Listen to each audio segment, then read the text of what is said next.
దేవుని పరిశుద్ధ నామమునకు మహిమ కలుగునుగాక. ప్రియమైన దేవుని సంగమా, ఈరోజు మరొక అంశాన్ని మీ ముందుకు తీసుకురావాలని ఆశపడుచున్నాను. ఈ దినాల్లో మనం చూసినట్లయితే అనేకమైన విషయాలు లేక అనేకమైన మాటలు మనము అనుదినము వింటూ ఉంటుంటాం. న్యూస్ ద్వారా, లేకపోతే ఇరుగు పొరుగు వారి ద్వారా, లేకపోతే కుటుంబంలో ఉన్నవారి ద్వారా, స్నేహితుల ద్వారా అనేకమైనటువంటి సంగతులు, మాటలు మనం వింటూ ఉంటుంటాం. మరి అందులో ఉన్న ప్రతి మాట మనకు ప్రయోజనకరంగా ఉంటున్నాయా? దేవుని యొక్క వాక్యము మనకు ప్రయోజనాన్ని చేకూరుస్తుంది. మనం వినే మాట మన యొక్క ఆత్మీయ స్థితిని పెంపొందిస్తుంది. మన యొక్క మాట, మనం వినే ప్రతి మాట విశ్వాసాన్ని అభివృద్ధిపరుస్తూ ఉంటాయి.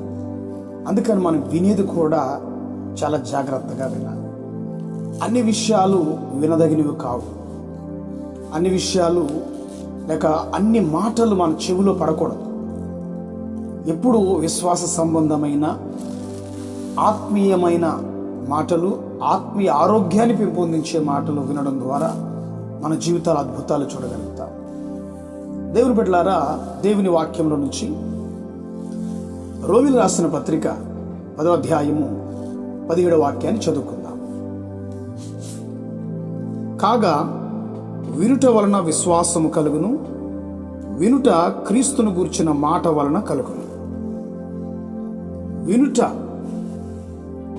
వలన విశ్వాసము కలుగును, వినుట క్రీస్తును గూర్చిన మాట వలన కలుగును. వినుట వలన విశ్వాసం కలిగితే ఎవరిని గూర్చైతే వింటున్నావో ఆ మాట నీకు ఏం చేస్తుందంటే విశ్వాసాన్ని ఇస్తుంది అన్నమాట. అందుకనే కొందరు మాటలు గూర్చి మనం విన్నప్పుడు, కొందరు మాటలు మనం వింటున్నప్పుడు మనకు నమ్మకం రాదు, మనకు నమ్మశక్యంగా ఉండవు. ఎందుకని? వారి మాటలు యథార్థమైనవి కాదు కాబట్టి. అందుకే ఇక్కడ యేసయ్యను గూర్చిన మాట లేక యేసయ్యను గూర్చి విన్నప్పుడు నీకు 120% నీకు విశ్వాసం కలుగుతుంది. ఎందుకంటే ఆయన చేయగలడు అనే నమ్మకం నీకు కలుగుతుంది. ఇంగ్లీష్ బైబిల్లో చూస్తున్నట్లయితే faith comes from hearing and hearing by the word of Christ. క్రీస్తును గూర్చిన మాట వలనే మనకు స్వస్థత కలుగుతుంది. హల్లెలూయా. విశ్వాసము ద్వారా, వినుట వలన విశ్వాసం కలిగితే ఆ క్రీస్తును గూర్చిన మాట మనకు విశ్వాసాన్ని ఇస్తుంది. దేవునికి స్తోత్రం కలుగును గాక. ఈ దినము మార్కు సువార్త 5వ అధ్యాయములోని మరి మనం చూసినట్లయితే 12 సంవత్సరాల నుండి రక్తస్రావము కలిగినటువంటి స్త్రీని మనం చూస్తాం.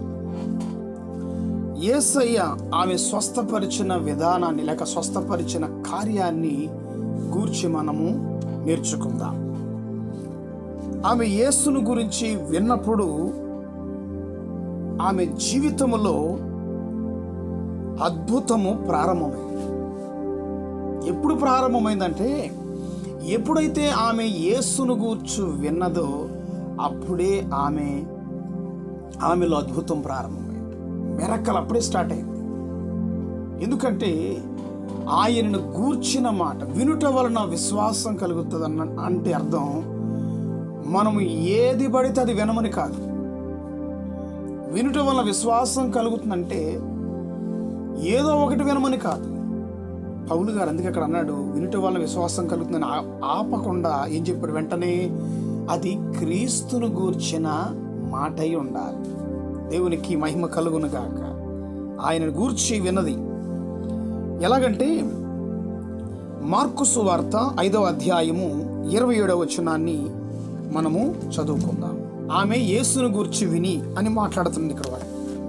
నేను ఆయన వస్త్రములు మాత్రము ముట్టినా బాగుపడదుననుకుని జనసమూహములో ఆయన వెనకకు వచ్చి ఆయన వస్త్రమును ముట్టెను. శక్తివంతుడైన యేసును గూర్చి ఆమె ఏమీ విన్నదనుకుంటున్నారు మీరు? గమనిస్తున్నారా? విన్నది అని ఉంది. యేసును గూర్చి విని. యేసయ్య మాట నీ జీవితంలో విశ్వాసాన్ని కలిగిస్తుంది. అంత మాత్రమే కాదు, అది అద్భుతాన్ని కలిగిస్తుంది. ఆమె జీవితంలో ఎప్పుడు అద్భుతం ప్రారంభమైందంటే ఆమె యేసును గూర్చి విన్నప్పుడే ఆమెలో ఏమి స్టార్ట్ అయిందంటే అద్భుతం ప్రారంభమైంది. లేవియా కాండము 15వ అధ్యాయము 19 నుంచి 25 వచనాలు చదువుకుందాం. స్త్రీ దేహమందు స్రావము రక్తస్రావమైన ఎడల ఆమె 7 దినములు కడగా ఉండవలెను. ఆమెను ముట్టు వారందరూ సాయంకాలం వరకు అపవిత్రులగుదురు. ధర్మశాస్త్ర ప్రకారము ఆమె అపవిత్రమైనదిగా ఎంచబడింది. దీని అర్థం 12 సంవత్సరాల పాటు ఆమె దూరముగా ఉంచబడిందని అర్థం చేసుకోవాలి. 12 సంవత్సరాలు ఆమె ఊరుకి దూరముగా, ఒక రకంగా ఆమె వెలివేయబడింది, లేక బహిష్కరించారు ఆమెని. గమనించండి, 12 సంవత్సరాలు ఆమె ఎవరిని ముట్టుకోలేవలేదు. కాబట్టి ఆమె వారిని అపవిత్రపరచలేదు, అపవిత్రం చేయలేదు. అపవిత్రంగా ఉన్న జీవితాలు, లేకపోతే దేవుని బిడ్డలారా అనర్హులుగా ఉన్న జీవితాలు, ప్రతిరోజు దాన్ని గుర్తు చేసుకుని బాధపడుతూ ఉన్న జీవితాలని ఎంత బాధపడతారో మనము ఒకసారి ఆలోచించాలి. ఈమె జీవితంలో ఎంత బాధను అనుభవించి ఉంటుంది. 12 సంవత్సరాలు నరకాన్ని చూస్తుంటుంది. ఎవరు ఆమెతో మాట్లాడకూడదు, ఎవరు ఆమెను ముట్టుకోకూడదు. చూడండి, అందరూ ఆమెను వెలివేశారు, బహిష్కరించారు. ఆమె జీవితంలో ఎంత రోదన అనుభవించి ఉంటారు. దేవుని బిడ్డలారా గమనించండి. కానీ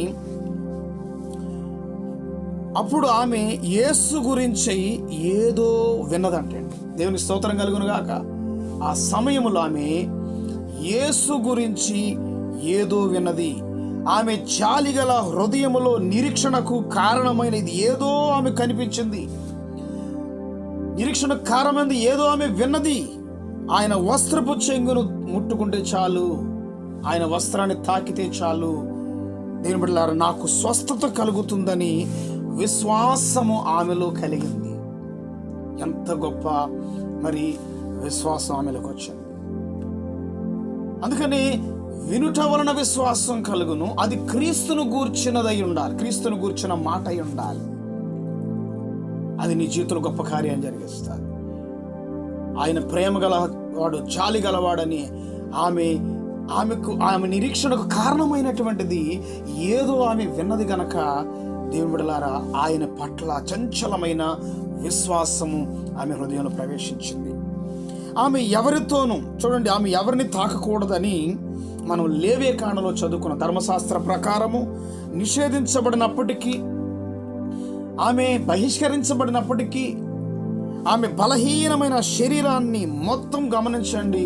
ఆ గుంపులో తొక్కిసలాటలు తొక్కిన, ఒకవేళ నన్ను దేవుని బిడ్డలారా ఎవరిని ఏ రకంగా అయినా సరే, ఏ విధము చేతనైనా సరే ఆయన్ని ముట్టుకోవాలని ధైర్యముతో ముందుకు వెళ్ళింది, విశ్వాసముతో ముందుకు వెళ్ళింది. ఆ గుంపులో దేవుని బిడ్డలారా తొక్కిసలాటలో కూడా యేసయ్యను తాకాలని గొప్ప నిర్ణయం తీసుకున్నట్లుగా మనం గమనిస్తున్నాం.